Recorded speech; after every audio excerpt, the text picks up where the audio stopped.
Have you ever seen one of those buildings with plants hanging down from the side and wondered, how does it all stay up there? Well, I did too. So today we're stopping by Flora Grubb Gardens to find out how it all works. You're creating the situations that are usually a focal point, so they should look great. Jim Kamiga is the merchandising lead at Flora Grubb Gardens in San Francisco. You have a passion for vertical walls? I guess, yeah, sure. He's been designing A little curve of the red. and installing vertical gardens The sun gives them the color. for the last 20 years. I built it more like an artist would build a painting, you know, where you kind of start with your pieces and then you kind of keep working at it and working at it and working at it. His canvas, a series of polyester pouches called woolly pockets, each pouch made from 100% recycled plastic bottles.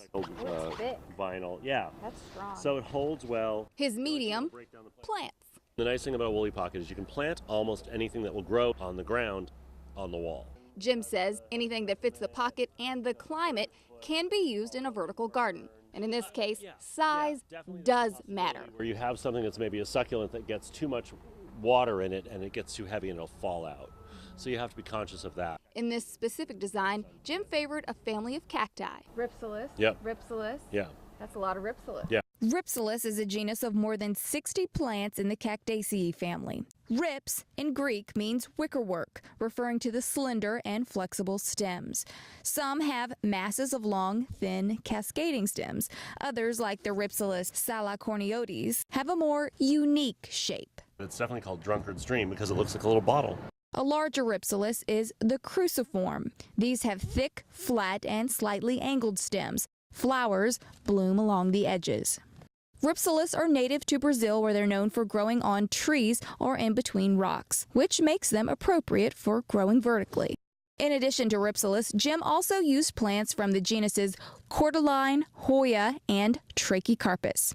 Cordyline is also known as festival grass. It's in the Agavaceae family and is known for its burgundy foliage. Cordyline is native to Australia. Hoya carnosa is commonly known as the wax plant. It belongs to the Asclepiadaceae family. They are frequently used as houseplants and are native to India. The flowers come in a ball-shaped cluster. I put them in for the leaf because they're pretty, but also for the fragrance. Trachycarpus princeps is also known as the Stonegate palm. It's part of the Ericaceae family and originally found in China. This is a fan palm, and the underside of the leaf has an outstanding white color. And although from different families, all the plants in this vertical wall have something major in common: living conditions. They all like morning sun, afternoon shade, average water, and good drainage. If you prefer a smaller scale vertical garden, swap out your woolly pocket for a planting panel and fill it with succulents. It's really beautiful. It's very interesting. To start, lay the tray horizontally. Next, pop the soil and succulents in. Keep the tray flat for about 2 months. This allows the roots to establish in their new home. Then you can mount them on the wall. You're holding plants in 1.5 inches of soil. So that's, that's not natural. So let's check out some of the plants on this wall. First up, Sedum rubrotinctum is commonly called pork and beans, hence their round bean-shaped leaves. They are native to Mexico and belong to the Crassulaceae family. But one point of note, the pork and bean plant is very poisonous if eaten, so make sure to keep away from children and animals. Another member of this family is the Sempervivum arachnoideum.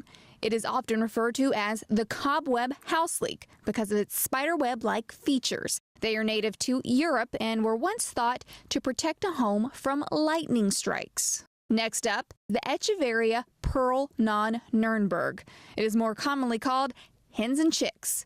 This is also a member of the Crassulaceae family and originally comes from Mexico. It produces a pinkish flower in the spring. According to youngsgarden.com, succulents are plants that store water in their leaves and stems so they can tolerate dry conditions. Most of the Crassulaceae require good drainage, full to part sun, but do not like extremely hot environments. Jim suggests using them outdoors and hand watering as needed. And whether you're planting on the ground or on the wall, all designs are going to need some regular TLC. Gardening is not an event, it's a process. So no matter how well you pick the plants, they're going to need to be You've got to do your taken research. care of.